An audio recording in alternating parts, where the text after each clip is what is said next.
नीलकंठपुर गांव पहाड़ी नदी के किनारे बसा एक छोटा सा गांव था। यहाँ के हरे भरे खेतों के बीच एक विशाल बरगद का पेड़ सदियों से खड़ा था।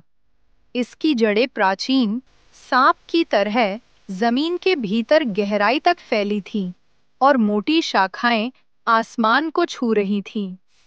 गांव वाले इसे अमृत बरगद कहते थे, जिसके पीछे सिर्फ कहानियां ही नहीं बल्कि सदियों पुराने डर और रहस्यमय राज छिपे थे।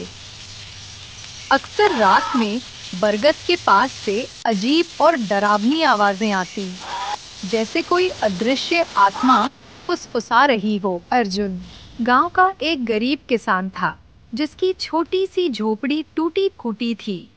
वह दिन रात अपने सूखे खेतों में मेहनत करता था, लेकिन प्रकृति की मार और कर्ज ने उसकी जिंदगी को कठिन बना दिया था।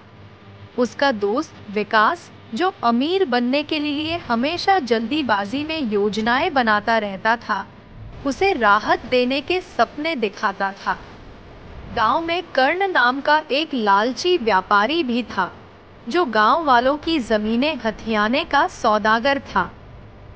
गांव के बाहर माया नाम की एक बुजुर्ग महिला रहती थी, जिसे जड़ी बूटियों और प्राचीन विद्या की मालकिन माना जाता था, लेकिन लोग उससे भी डरते थे।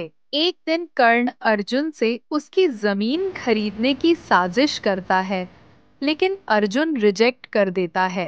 तब गांव में अफवाह फैलती है कि अमृत बरगद के नीचे एक प्राचीन खजाना छिपा है, जो केवल सत्य, विश्वास और बलिदान के साथ ही पाया जा सकता है। अर्जुन और विकास खजाने की खोज में निकल पड़ते हैं और माया की रहस्यमय विद्या उनकी मदद करने आती है। माया उन्हें बताती है कि इस खजाने तक पहुंचने का रास्ता धोखे और माया जाल से भरा है। उन्होंने एक जटिल प्रतीक और मंत्रों के माध्यम से पेड़ की रक्षा करने वाली शक्तियों को समझाया। साहस, विश्वास और बलिदान की 3 परीक्षाओं से गुजरना होगा। अर्जुन ने अपने खून से ताले को छुआ, विकास ने अपने आंसू अर्पित किए और बलिदान के लिए अर्जुन ने अपनी मां की चांदी की अंगूठी दी, जबकि विकास के लालच ने उसकी परीक्षा में उसे असफल कर दिया। ताला खुलते ही एक पुराना संदूक सामने आता है, जिसमें खजाना नहीं बल्कि एक अभिशप्त जाल था।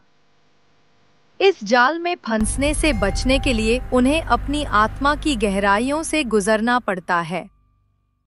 माया ने बलिदान में अपने जीवन और ज्ञान को अर्पित किया था, जो शायद वह अर्जुन और विकास से छिपाए हुए थी। जैसे ही वे खजाने की असली परीक्षा के लिए तैयार होते